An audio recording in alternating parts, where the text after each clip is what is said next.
aka na-aga n'ihu na igere ya bụ ikpe nke dị n'etiti onyeisi ndị uwe ojii na steeti a na Chief Chijioke Okaa tinyere Olufemi Salako na ụlọikpe mmajie dị na Nnobi okporochi ime obodo Idemili South na Anambra steeti. Paul Ezeoke wetara ozi a mere ka amata na aka na-enyocha etu ya bụ ihe si wee gaa site n'ọnụ barrister Charity Ndife bụ ọnụ na-ekpesitere ndị a agbara akwụkwọ ọnụ ha ka Maazị Bonaventure bụ onye nke wetara okwu a mere ka ya bụ ụlọikpe mata na onwebeghị oge ọbụla o ji wee were ụkwụ ya wee gaa na ya bụ ala na-eso okwu, kama na ọ kọwapụtara na onye nnọchite anya ya bụkwa onye ọrụ injinia ya ji ọrụ n'ebe ahụ bụ onye nke na-aga n'ebe ahụ wee na-akọwapụta na ya bụ ebe nke ọ na-abagide ọrụ bụ nke arụsibeghị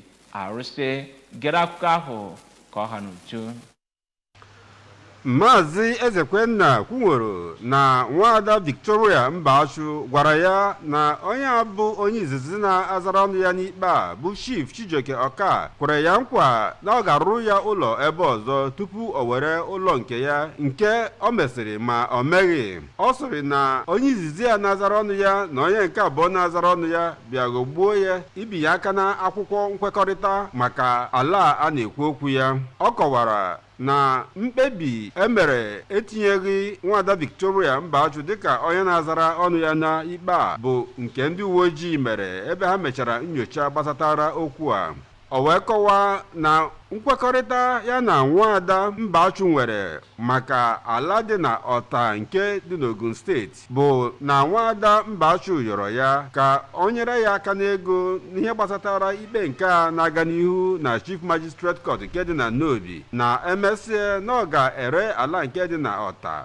ma nyechigha ya ego ọ kwụrụ na ụlọikpe nke dị na Nnobi maka ihi na ego adịghị ya n'aka maka okwu a. Ọ sịrị ka o doo anya na onwere ihe jikọtara ala dị na Nnobi ma ọ bụ nde naira 10 ya kwụrụ maka ala dị na Nnobi na nkwekọrịta ya na nwaada Mbashu nwere maka ala nke dị na Ọta n'Ogun steeti. Maazị Ezekwenna sịrị na onye izizi ya na-azara ọnụ ya bụ Chief Okaa onweghị mgbe o ji wee goo ala n'afọ 2020 dịka o si ekwu. Ọ sịkwara na onwekwanị mgbe o jiri jee weghara ya bụ ana site n'afọ 2020 ka o si akọwapụta. Ọ kọwara na akwụkwọ eji akwụ ụgwọ ụlọ nke nwaada Mbashu gosiri ya gosiri na nwaada Mbashu ka na-anarịta ụgwọ ụlọ na ana wee rute n'afọ 2021 mgbe ya goro ya bụ ụlọ. Ọ sịrị na onweghị ka onye a bụ onye izizi na-azara ọnụ ya ga-esi wee go ana n'afọ 2020 ma nwaada Mbashu ana ego ụlọ na ụlọ egoro ego.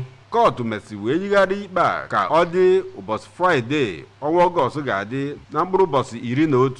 site na Nnobi nke dị na kansụl Idemili South. Abụ m Paul Ezeoke, aka ụwa ABS.